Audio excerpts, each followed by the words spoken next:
Hello students, atoms and molecules के इस lecture में हम पढ़ेंगे explanation of law of conservation of mass and law of constant proportion. हम drawbacks of Dalton's atomic theory भी देखेंगे इसमें। स्टूडेंट्स, हम ऑलरेडी क्या पढ़ चुके हैं? Dalton's atomic theory. ओके, पिछले लेक्चर में हमने डिटेल में देखा था किसको? डाल्टन्स एटॉमिक थ्योरी को। ठीक है, ओके। तो डाल्टन्स ने कुछ पोस्टुलेट्स दिए थे, वो हमने एक एक करके देखे थे। नाउ अब देखो, वो जो पोस्टुलेट्स थे एक तरीके से हम बोल सकते हैं डाल्टन ने दिए थे जो लॉज ऑफ केमिकल कॉम्बिनेशन है उनको एक्सप्लेन करने के लिए। ओके, तो स्टूडेंट्स हम यही देखने वाले हैं कि किस तरीके से जो लॉज ऑफ केमिकल कॉम्बिनेशन है वो एक्सप्लेन हो रहे होते हैं उस थ्योरी की हेल्प से। तो सबसे पहले हम देखने वाले हैं explanation of law of conservation of mass. Okay, सबसे पहले हम क्या देखेंगे कि जो लॉ ऑफ कंजर्वेशन ऑफ मास है हम उसको कैसे एक्सप्लेन कर सकते हैं। ठीक है ना, या हम बोले कि चलो law of conservation of mass follow हो रहा होता है बट उसका एक्सप्लेनेशन क्या है। ओके, सी स्टूडेंट्स, अगर हम देखें according to Dalton's atomic theory matter is made up of atoms. Further atom can neither be created nor destroyed, hence matter can neither be created nor destroyed. देखो, कहने का मतलब यह है कि हम जानते हैं डाल्टन एटॉमिक थ्योरी के हिसाब से कि जो आपका मैटर है वो किससे मिलकर बना होता है? वो मिलकर बना होता है एटम से। ओके, मैटर जो है कोई भी है, आपका आपका ब्रिक्स हैं, कॉपी है, पेन है, बुक्स हैं, ये सब क्या मैटर है? ये किससे मिलकर बनी हुई है? ये एटम से मिलकर बनी हुई है। किससे मिलकर बनी हुई है? एटम। ठीक है, अब डाल्टन ने अपने पोस्टुलेट में क्या स्टेटमेंट यूज करा था? Atom can neither be created nor destroyed. Atoms को ना हम क्या कर सकते हैं? क्रिएट कर सकते हैं, ना ही डिस्ट्रॉय कर सकते हैं। यही कहा था। ठीक है भाई, तो एटम को आप क्रिएट भी नहीं कर रहे हो ना ही डिस्ट्रॉय कर रहे हो। अब मैटर किससे मिलकर बना है? एटम से मिलकर बना है।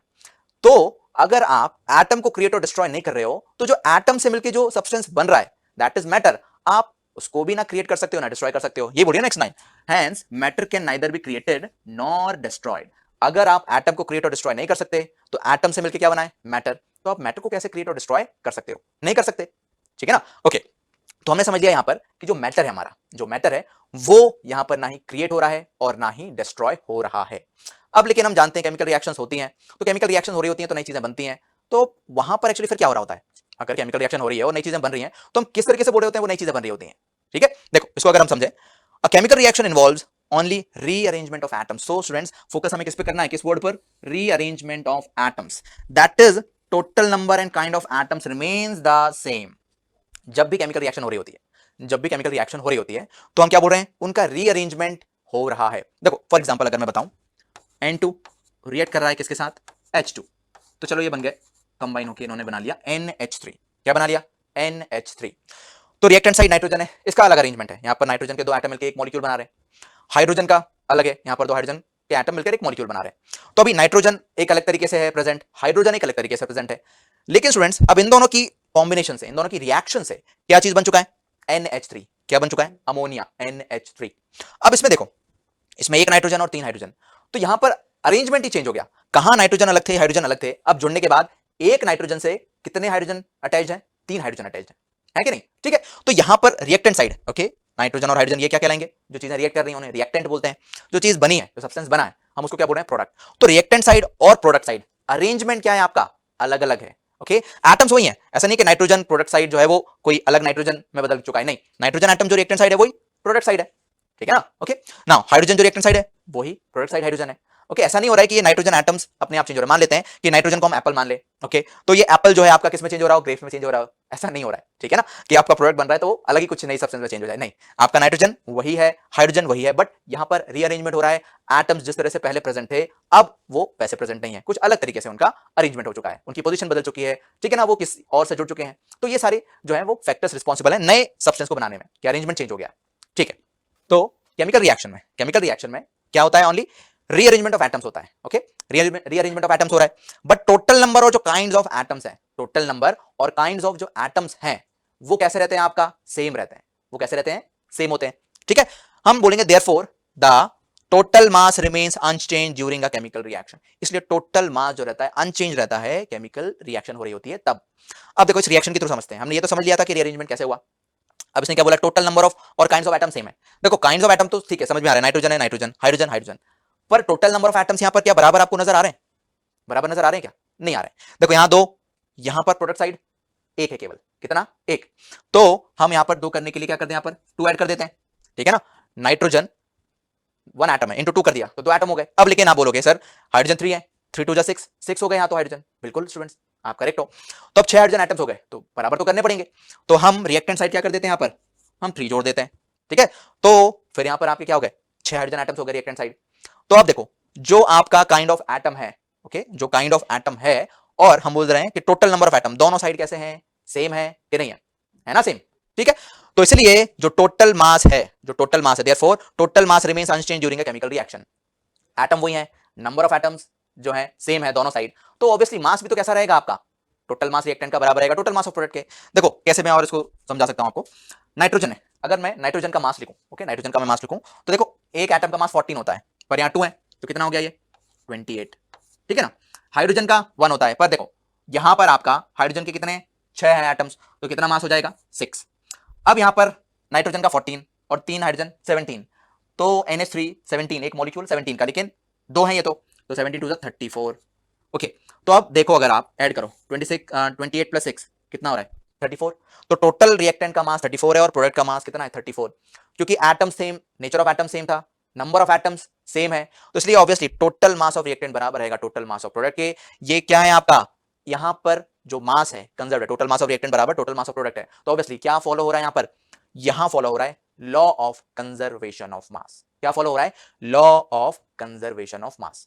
गेटिंग माय पॉइंट कि नहीं, ठीक है ना। तो यहां पर जब भी हम देखेंगे कि जो आपका लॉ ऑफ कंजर्वेशन ऑफ मास रहेगा, अगर हमें फॉलो कराना रहेगा, तो हम उसमें ऑब्जर्व करेंगे कि टोटल मास ऑफ रिएक्टेंट बराबर रहेगा टोटल मास ऑफ प्रोडक्ट के, और हम ये भी देखेंगे कि आपका जो एटम्स हैं रिएक्टेंट साइड और प्रोडक्ट साइड, ये भी कैसे फॉर्म में रहे, ये भी आपके इक्वल, ओके, बैलेंस फॉर्म में रहे, ओके। और हम बोल सकते हैं सिंपल, जो एटम्स है रिएक्टेंट साइड वो बराबर होने चाहिए atoms on product side. Getting my point, ठीक है।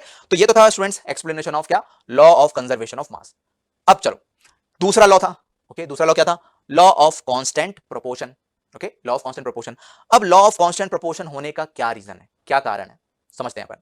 सी, according to one of the postulates of Dalton atomic theory, अब डेल्टन एटॉमिक थ्योरी का एक पोस्टुलेट क्या कहता है, देखो, the number and kind of atoms in a compound is fixed. क्या बोल रहे हैं यहां पर, जो नंबर है एंड काइंड ऑफ एटम्स है एक कंपाउंड में, वो कैसे होते हैं, फिक्स होते हैं। फिक्स होते हैं मतलब ऐसा नहीं कि चेंज हो रहे होते हैं, अगर वो एक कंपाउंड है, अब उसके अंदर हम बोल रहे हैं एटम्स अगर फिक्स है, ठीक है, इस बात को एक नोट करके देखना कि हम क्या बोल रहे हैं, नंबर और काइंड ऑफ एटम्स से कंपाउंड में फिक्स होते हैं, ठीक है ना, okay. This implies that a compound is always made up of the same elements and the ratio of the atoms in the compound is fixed. अगर मैं बोल रहा हूं कि कंपाउंड में नंबर और काइंड ऑफ एटम्स फिक्स है, number और काइंड ऑफ एटम फिक्स है, ठीक है, तो मैं जैसे कि बोल रहा हूं H2O, हमने बोला H2O, तो हम बोल देते हैं कि ये कंपाउंड है, अब इसमें नंबर ऑफ एटम्स और काइंड ऑफ एटम फिक्स है, मतलब हाइड्रोजन रहेगा और ऑक्सीजन रहेगा, पहली बात तो, ओके, और 2 हाइड्रोजन और 1 ऑक्सीजन ही रहेगा। ये H2O एक कंपाउंड है, इसमें नंबर ऑफ हाइड्रोजन एटम 2 ही रहेंगे और ऑक्सीजन एटम क्या रहेगा, 1 ही रहेगा, ओके, कितना रहेगा, 1 ही रहेगा, ठीक। तो इसका मतलब है compound is always made up of the same elements, ठीक है, and the ratio of the atoms in the compound is fixed. तो मतलब H2O जो है कंपाउंड है, हाइड्रोजन और ऑक्सीजन से मिलकर बना रहेगा, और इसमें जो रेशियो है 2:1, मतलब जो एटम्स का रेशियो है ना, हाइड्रोजन के 2 है और ऑक्सीजन का कितना है 1 है, तो यही आपका रेशियो रहेगा एटम्स के बीच में, किस किसके, हाइड्रोजन के भी और ऑक्सीजन के भी, ओके, ठीक है। तो ये एटम सेम रहेंगे और आपका क्या, देखो हाइड्रोजन एटम ही रहेगा, ऑक्सीजन एटम ही रहेगा, और इनके जो रेशियो है नंबर ऑफ एटम जितने हैं उसमें ये फिक्स रहेंगे, ठीक है। As atoms have fixed masses, अब हम जानते हैं एटम्स का क्या होता है, फिक्स मास होता है। This means that in the compound the elements are combined in a fixed ratio by mass. कहने का मतलब है कि एक कंपाउंड है, उसमें एटम्स, काइंड ऑफ एटम्स और नंबर ऑफ एटम्स फिक्स है। H2 मॉलिक्यूल हमने लिया, इसमें 2 एटम हाइड्रोजन के, 1 एटम ऑक्सीजन का है, ठीक। अब हाइड्रोजन एटम जो है इसका मास फिक्स होता है, ऐसा नहीं है कि मास जो है वो चेंज हो रहा हो, ठीक है, एटम का मास कैसा होता है, फिक्स होता है, ठीक है। अब ये देखो हम किसके हिसाब से बोल रहे हैं, डेल्टन के हिसाब से बोल रहे हैं फिलहाल, अभी ये चीज समझना कि ये आपका क्या बोल रहा है, डेल्टन है, हम जानते हैं कि एक एटम का मास फिक्स है, ओके। तो अगर एटम का मास फिक्स है और नंबर ऑफ एटम्स जो है इस कंपाउंड में वो भी क्या है आपके फिक्स है, तो ऑब्वियसली ये जो दो एलिमेंट है वो फिक्स्ड रेशियो बाय मास में ही कंबाइन हो रहे होंगे, ठीक है ना। इस वाटर का सोर्स कुछ भी ले लो आप, सी वाटर ले लो, पॉन्ड ले लो, लेक ले लो, रिवर ले लो, अब हमने सोर्सेज अलग अलग ले लिए, अब हम जानते हैं उनमें है तो ये कंपाउंड H2O ही, ओके, है तो क्या H2O ही। अब हमने देख लिया इस कंपाउंड में एटम्स, जो आपके नेचर ऑफ एटम है वो भी फिक्स रहता है और नंबर ऑफ एटम्स वो भी कैसे रहते हैं आपके, फिक्स रहते हैं, ठीक है। हम बोल रहे हैं कि एटम का मास भी भाई क्या है, फिक्स है, एटम का मास भी कैसा है आपका, फिक्स है। तो एटम का मास अगर फिक्स है तो ऑब्वियसली अगर हम इनके रेशियो बाय मास देखें तो वो भी कैसा आएगा, वो भी फिक्स आएगा, वो भी कांस्टेंट रहेगा। अगर H2O की अपन बात करें, ठीक है, 2 एटम से एक ऑक्सीजन एटम है, तो इनके एटम का मास भी फिक्स है, हाइड्रोजन का 1 होता है, लेकिन कितने एटम है 2, तो 2:16, तो 2:16 मतलब कितना हो गया 1:8, मतलब वाटर कहीं से भी मिल जाए, बट उस वाटर में हम जानते हैं 2 हाइड्रोजन एटम होंगे, एक ऑक्सीजन एटम होगा। हाइड्रोजन एटम का मास फिक्स है ऑक्सीजन एटम का मास फिक्स है, तो जो रेशियो बाय मास रहेगा वो हमेशा कैसा आएगा, सेम आएगा। सिर्फ वाटर के साथ नहीं, ओके स्टूडेंट, सिर्फ वाटर के साथ नहीं, आप कोई सा भी ले लो, कार्बन डाइऑक्साइड भी ले लो। कार्बन डाइऑक्साइड की अगर आप बात करोगे, अलग अलग सोर्सेज हैं उसके कार्बन डाइऑक्साइड के, ठीक है। अब कार्बन डाइऑक्साइड में भी कार्बन और ऑक्सीजन ही रहेंगे, ओके। कार्बन डाइऑक्साइड अगर हम बोल रहे हैं तो कार्बन और ऑक्सीजन ही रहेंगे। अब कार्बन और ऑक्सीजन रहते हैं तो एक कार्बन और दो ऑक्सीजन ही रहेंगे, एक कार्बन और दो ऑक्सीजन एटम के रहेंगे, दो ऑक्सीजन एटम रहेंगे। अब अगर हम देखें कार्बन और ऑक्सीजन एटम 1:2 में रहेंगे, उनका मास भी फिक्स रहेगा, कार्बन एटम का भी मास फिक्स रहेगा, ऑक्सीजन का एटम का भी मास फिक्स रहेगा। तो अगर रेशियो बाय मास निकालो कार्बन और ऑक्सीजन का CO2 में, वो कितना आएगा, 3:8 आएगा। कितना आएगा, 3:8, ठीक है ना। तो सिंपल हम बोल सकते हैं कि डाल्टन के जो पोस्टुलेट्स थे उन्होंने हेल्प करा जो लॉज ऑफ केमिकल कॉम्बिनेशन दिए गए थे। एक तो क्या, law of conservation of mass, okay, और दूसरा आपका लॉ ऑफ कांस्टेंट प्रोपोर्शन, इनको एक्सप्लेन करने में, ठीक है ना। होपफुली आपको ये चीज समझ में आ गई है, ठीक है स्टूडेंट्स, ओके। नाउ अब स्टूडेंट्स हम आगे चलते हैं। नेक्स्ट है हमारा क्या, drawbacks of Dalton's atomic theory. अब हम क्या देखने वाले हैं, ड्रॉबैक्स देखने वाले हैं डाल्टन्स एटॉमिक थ्योरी के। बिल्कुल स्टूडेंट्स आप सही समझ रहे हो, ड्रॉबैक्स। देखो हर एक थ्योरी जो होती है, हर एक थ्योरी के ड्रॉबैक्स होते हैं, मतलब उसके कुछ पॉजिटिव पॉइंट्स होते हैं, कुछ नेगेटिव पॉइंट्स होते हैं।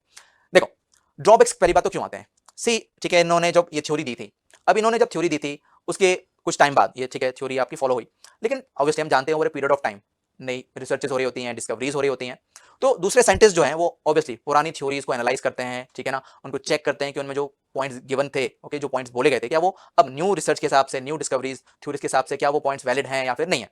तो ऑब्वियसली चीजें जैसे जैसे आपकी नई आती जाती हैं तो कुछ ना कुछ आपकी जो पुरानी थ्योरीज हैं उसमें प्रॉब्लम होने लगती है। तो वही हम देखने वाले हैं कि भाई डाल्टन की जो एटॉमिक थ्योरी थी उसमें क्या गड़बड़ थी, ओके, कौन से आपके पॉइंट्स जो थे वो डाल्टन ने लैक, ठीक है ना, उनकी थ्योरी लैक कर रही थी, तो वही चीज अपन समझेंगे। तो आप बोल सकते हो ड्रॉबैक्स या लिमिटेशंस, कुछ भी बोल सकते हो, ठीक है ना, किसके, डाल्टन एटॉमिक थ्योरी के। चलो तो पहला है, atoms can be further divided into still smaller particles called electrons, protons and neutrons. देखो डाल्टन ने क्या बोला था अपनी एटॉमिक थ्योरी में, उन्होंने बोला था भाई एटम एक अल्टीमेट पार्टिकल है। कहने का मतलब क्या है कि मैटर की सबसे छोटी यूनिट यही होती है एटम, इससे कोई छोटी चीज नहीं होती है, ओके, इससे और माइन्यूट चीज, छोटी चीज नहीं होती है। लेकिन लेकिन स्टूडेंट्स जब बाद में डिस्कवरीज हुई तो हम इलेक्ट्रॉन की डिस्कवरी, प्रोटॉन की डिस्कवरी, न्यूट्रॉन की डिस्कवरी और भी सब एटॉमिक पार्टिकल्स जो कि किसके अंदर प्रेजेंट होते हैं, एक तरीके से एटम के अंदर प्रेजेंट होते हैं। तो एटम के अंदर ही इतनी सारी चीजें और हैं, ठीक है ना, मतलब एक एटम ही अपने आप में काफी ज्यादा क्या है, कॉम्प्लिकेटेड है, इतने सारे उसके अंदर सब एटॉमिक पार्टिकल जो है एग्जिस्ट कर रहे होते हैं। तो जब इनकी डिस्कवरीज हुई तो अब ये वाला पॉइंट तो वैलिड ही नहीं रहा कि भाई एटम जो है वही सबसे छोटा है, नहीं, इसके अंदर भी आपके क्या है और माइन्यूट पार्टिकल्स हैं, सब एटॉमिक पार्टिकल्स एग्जिस्ट कर रहे होते हैं, ठीक है ना, क्या एग्जिस्ट कर रहे होते हैं, एटम के अंदर ही सब एटॉमिक पार्टिकल एग्जिस्ट कर रहे होते हैं। हाँ, हम इनकी जो इलेक्ट्रॉन प्रोटॉन की जो डिस्कवरी है वो स्ट्रक्चर ऑफ एटम जो चैप्टर है उसमें पढ़ेंगे। फिलहाल अभी अपन ये समझते हैं कि ऑब्वियसली ये सब एटॉमिक पार्टिकल्स डिस्कवर हुए। अब ये जब जैसे डिस्कवर हुए तो ये वाली चीज गलत साबित हो गई क्या, कि एटम जो है आपका वो सबसे छोटी सब्सटेंस है या सबसे छोटा पार्टिकल है, ठीक है ना, हम ये नहीं बोल सकते। तो डाल्टन का ये पोस्टुलेट क्या हो गया, गलत हो गया, डिफाई हो गया कि नहीं ये चीज नहीं है, ओके, यूनिवर्सल नहीं है ये चीज। चलो ये तो आप समझ में आ गया। अब सेकंड पॉइंट है, Dalton's atomic theory said that, अब और क्या कहा था इन्होंने डाल्टन एटॉमिक थ्योरी ने, all the atoms of an element have exactly the same mass. इन्होंने कहा था कि जो भी एटम्स होते हैं एलिमेंट के उनका क्या होता है, exactly same mass, same mass होता है। कहने का मतलब होता है कि आपके, हम बोल रहे हैं, उन्होंने कहा था, डाल्टन ने कहा था कि अगर सेम एलिमेंट है, अगर सेम एलिमेंट है, मान लेते हैं मैं आयरन की रॉड ले लेता हूं, अब आयरन की रॉड में किसके एटम्स होंगे, आयरन के होंगे, Fe के होंगे। तो अगर Fe के ही एटम्स हैं, ओके, अगर हम बोले Fe के, आयरन के ही एटम्स हैं, तो आयरन के जो एटम्स हैं हर तरह से सिमिलर होंगे, हर तरीके से सेम, कहने का मतलब है मास भी सेम होगा, उनका साइज भी सेम होगा और वो सेम तरह की प्रॉपर्टीज भी शो कर रहे होंगे। अगर सभी तरह से सिमिलर बोल रहे हैं तो हर चीज क्या होगी, सिमिलर। तो ऑब्वियसली मास में भी क्या होंगे, सिमिलर होंगे। लेकिन यहां पर ये थोड़े से गलत हो गया, वो कैसे गलत हुआ वो अपन वही देखने वाले हैं, ठीक है ना। अब कहा तो उन्होंने यही था कि सारी आपके क्या है, सिमिलर होंगे सारे एटम्स एक दूसरे से, सेम एलिमेंट के एटम्स, सेम एलिमेंट, ओके, ये ध्यान रखना है, okay. But it is now known that atoms of the same element can have slightly different masses as in case of isotopes. So students ये isotope क्या होता है, isotope का हमें कॉन्सेप्ट समझना है, ठीक है ना। तो देखो आइसोटोप्स को हम समझते हैं। देखो आइसोटोप्स एक तरीके से आप मान सकते हो कि ये एटम्स होते हैं सेम एलिमेंट के, ये क्या होते हैं, एटम्स होते हैं सेम एलिमेंट के। अब इसमें कुछ चीजें ये तो समझ में आ गया, सेम एलिमेंट के एटम्स होते हैं, बट डिफर कैसे डिफर कर रहे होते हैं वो मैं आपको अभी एक्सप्लेन कर रहा हूं। देखो स्टूडेंट्स हमारे पास ये मैं बोल रहा हूं आइसोटोप्स ऑफ हाइड्रोजन है, हाइड्रोजन के आइसोटोप्स हैं, ये प्रोटियम, ये ड्यूट्रियम, ये ट्रीटियम, ठीक है। अब प्रोटियम, ड्यूट्रियम और ये जो ट्रीटियम है, इनमें अगर देखोगे, देखो सिंबल 11 12 13 ये लिखा हुआ है। अब इसका मतलब क्या है, देखो जो नीचे नंबर आपका लिखा रहता है 11 वो हमें बता रहा होता है एटॉमिक नंबर, वो हमें क्या एक्सप्लेन कर रहा होता है, एटॉमिक नंबर। क्या एक्सप्लेन करा? Atomic number. अब सर बोलोगे आप कि एटॉमिक नंबर क्या होता है? देखो, एटॉमिक नंबर कहने का मतलब होता है कि हम बोलना चाह रहे हैं कि उसमें कितने प्रोटॉन्स हैं। सिंपल, इतना ध्यान रखो। एटॉमिक नंबर अगर हम बोल रहे हैं तो कहने का मतलब है हम कितने प्रोटॉन्स की बात कर रहे हैं। अगर 1 एटॉमिक नंबर है मतलब कि प्रोटॉन कितने हैं? 1 है, एक प्रोटॉन है। कितने प्रोटॉन है? 1। इतना ध्यान रखना है, ठीक है? ओके, चलो ये तो समझ में आ गया। अब ऊपर जो नंबर लिखा है वो क्या बता रहा है? वो हम बोलते हैं कि वो हमें मास नंबर बता रहा है। वो हमें क्या बता रहा होता है? Mass number. तो देखो, इसमें मास नंबर 1 है, इसमें ना मास नंबर 2 है, ट्रिटियम में मास नंबर 3 है, ठीक है? अब ये मास नंबर कैसे अलग अलग हुआ? मास नंबर में हम इंक्लूड करते हैं प्रोटॉन को और न्यूट्रॉन को। ये ध्यान रखना है, मास नंबर में किसको इंक्लूड कर रहे हैं? प्रोटॉन और न्यूट्रॉन को। ओके स्टूडेंट्स, तो अब देखो यहां मास नंबर अगर 1 है, कहने का मतलब है, अब स्टूडेंट देखो एटॉमिक नंबर भी 1 था, तो एटॉमिक नंबर 1 मतलब 1 प्रोटॉन, मास नंबर भी 1 है मतलब एक प्रोटॉन की हम बात कर रहे हैं, ठीक है? प्रोटॉन पर पॉजिटिव चार्ज होता है, ठीक। अब ड्यूटेरियम में क्या होता है? मास नंबर अगर 2 हो गया, तो मास नंबर 2 इसलिए हो गया क्योंकि मैंने बोला मास नंबर में हम क्या इंक्लूड कर रहे हैं? प्रोटॉन और न्यूट्रॉन को। तो प्रोटॉन तो यहां पर एक है ही, लेकिन एक एक्स्ट्रा न्यूट्रॉन आ जाता है स्टूडेंट्स, तो इसलिए मास नंबर कितना हो गया? 2 हो गया। फिर ट्रिटियम में अगर आप देखोगे, एटॉमिक नंबर 1 ही है मतलब एक ही प्रोटॉन है, पर मास नंबर 3 हो गया। तो मास नंबर 3 इसलिए क्योंकि 2 एक्स्ट्रा न्यूट्रॉन हो गए, तो 2 न्यूट्रॉन और एक प्रोटॉन, कितना? Mass number 3। तो सिंपल आइसोटोप्स क्या होते हैं? ये ऐसे एटम्स होते हैं सेम एलिमेंट के जिनका एटॉमिक नंबर तो सेम हो रहा है, पर मास नंबर आपका क्या है? डिफरेंट डिफरेंट है, अलग अलग है।